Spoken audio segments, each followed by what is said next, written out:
Comece sempre com calma, num tom de diálogo, com serenidade, com tranquilidade, para que o seu ouvinte possa se sentir atraído para aquilo que será anunciado naquela pregação.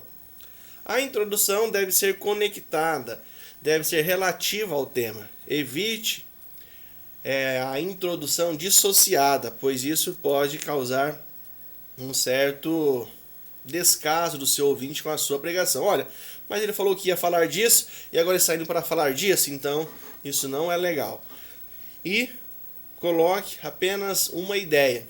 Por exemplo, num sermão biográfico, onde você irá expor a vida de um homem de Deus, de uma mulher, de um personagem bíblico, evite usar vários outros personagens ou contar várias outras biografias, ou seja, foque único e exclusivamente em uma ideia, para que você tenha então certeza que o seu ouvinte está assim te entendendo. E elabore cuidadosamente o pensamento da sua introdução. E também ela deve ser modesta e despretensiosa, especialmente quando for um testemunho pessoal. Cuidado com histórias mirabolantes, pois ela pode prejudicar a sua pregação. E o que devemos evitar? Devemos evitar improvisar, devemos evitar antecipar alguma parte do sermão, devemos fazer referência a uma pessoa, a um grupo do auditório, se a gente não tiver intimidade e certeza de que isso será bem recebido, pois isso pode trazer prejuízo, as pessoas podem se sentir expostas e delongar demais a sua introdução. Então, às vezes as pessoas se empolgam na introdução do sermão e delongam demais. Não, o sermão, lembre, ele tem um início, um meio, um desenvolvimento e um fim. E nós precisamos observar este roteiro para não sermos monótonos. E cuidado com o exagero nos testemunhos ou algum fato histórico ou atual.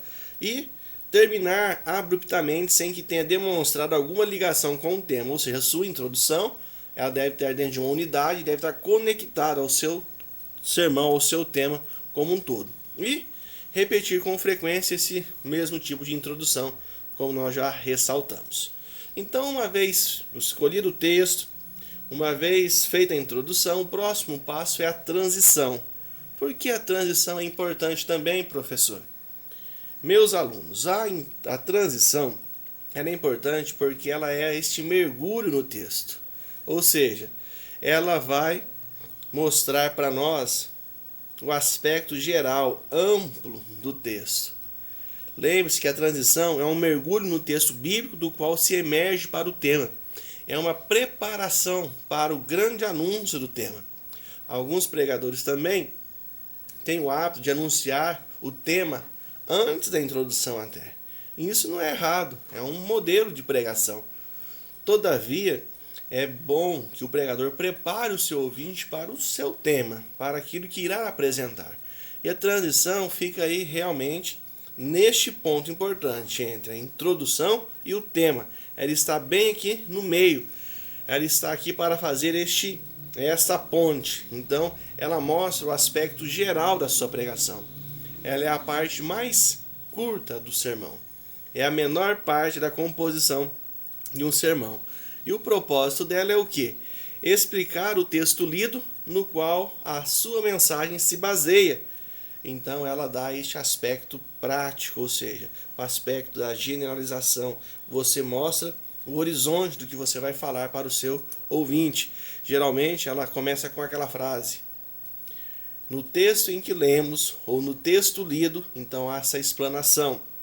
Seu objetivo é demonstrar que o assunto a ser tratado na mensagem é derivado do texto e que o texto, por sua vez, não foi escolhido por mero pretexto. Então, a transição, ela vai, resumidamente, situar o seu ouvinte na sua pregação. Ela vai trazer para você este aspecto claro da sua pregação, dessa sua abordagem. Você está mostrando que você tem o conhecimento do texto, que você sabe que você está lidando com aquele texto para um objetivo, para um fim.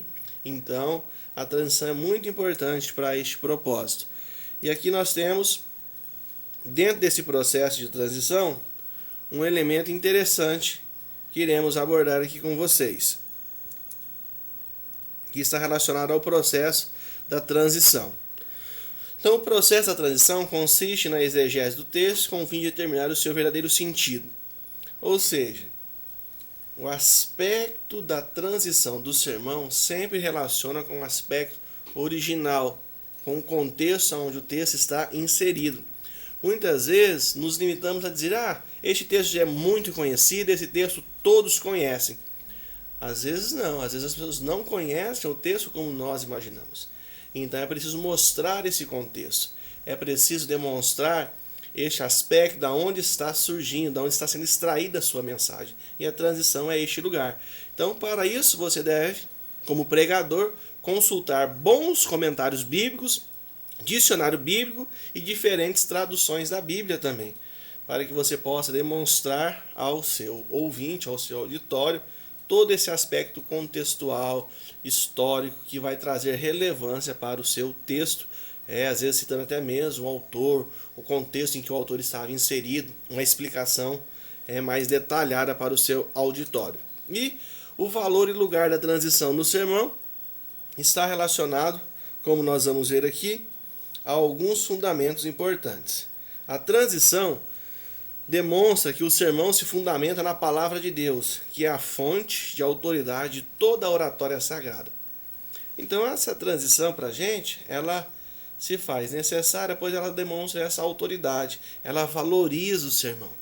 Dentro da transição, quando você mostra a sua introdução, você transiciona para o tema, você mostra a sua base, o seu fundamento, você situa o seu ouvinte dentro destes 66 livros da Escritura.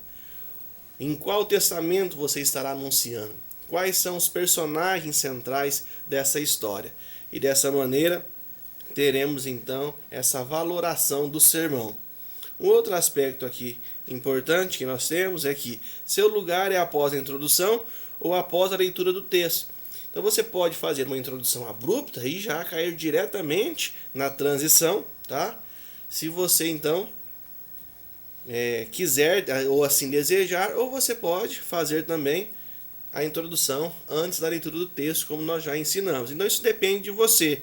Quero deixar bem claro que a homilética ela não engessa o pregador, ela dá suporte, ferramentas para você elaborar uma pregação com mais didática, com o seu ouvinte tendo assim um papel importante dentro da pregação, pois você anuncia a palavra de Deus, você é um arauto dessa mensagem, mas você precisa entender esse aspecto didático que a homilética nos dá como ferramenta, e a transição tem este papel importantíssimo. Quais são as espécies de transição que nós temos aqui? Vamos ver. Você pode fazer uma transição explicando os termos principais da sua passagem bíblica. Você pode trabalhar ali as palavras principais para que o seu ouvinte compreenda o foco da sua pregação. Um outro ponto que você pode destacar na sua transição é a narrativa parafraseada do texto. Ou seja, você pode recontar a história para o seu ouvinte para que ele possa assim compreender melhor, tá? Este ponto importante que você está tratando.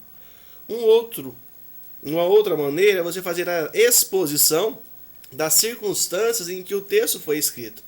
Você pode, por exemplo, aqui detalhar, por exemplo, a circunstância em que o apóstolo Paulo escreveu as suas cartas. Nós temos as conhecidas epístolas da prisão. Então você trata lá com Efésios, Filipenses e as demais, tratando deste contexto que elas foram produzidas, ou cada carta do apóstolo, bem como também de outros livros do Antigo ou do Novo Testamento. Você pode fazer esse tipo de exposição. E também você pode usar aí mais um modelo que nós temos para trabalhar a transição, que é fazer um resumo, trabalhar um contexto, e dessa maneira você terá sucesso na sua transição e você será bem sucedido nessa composição do sermão e para a sua pregação. Algumas orientações sobre o que fazer na sua transição.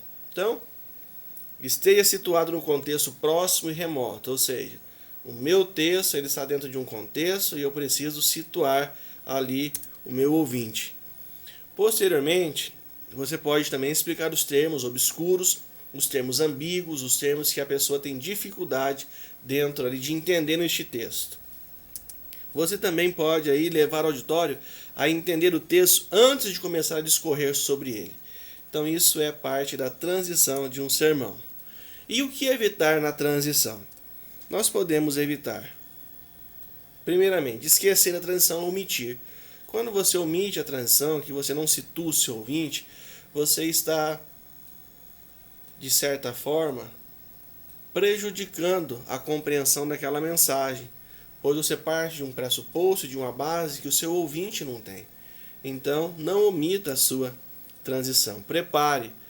Um outro aspecto importante é, você recebeu tantas informações, mas lembre-se, a transição é bem rápida. No máximo 2, 3 minutos. Então não sobrecarregue, não delongue a sua transição. Ela simplesmente mostra o aspecto geral, o horizonte para o seu auditório. E por fim, nós temos aqui um aspecto que muitos pregadores às vezes usam, que é exibir conhecimentos desnecessários e eruditos na sua transição. Isso também acaba assim, prejudicando, pois isso causa uma antipatia do auditório. E também explicar de forma muito literal a sua transição. Não acrescenta nada, simplesmente repete o que já foi lido. Então esse também não é o papel da transição. Então nós aprendemos até agora que o sermão ele é composto de um texto, de uma introdução, de uma transição. E nós vamos ver agora o tema do sermão. Qualquer dúvida, faça contato conosco pelo e-mail ead@sprbc.com. Nós estamos à sua disposição. Também não se esqueça de fazer as tarefas e as leituras do nosso ambiente virtual.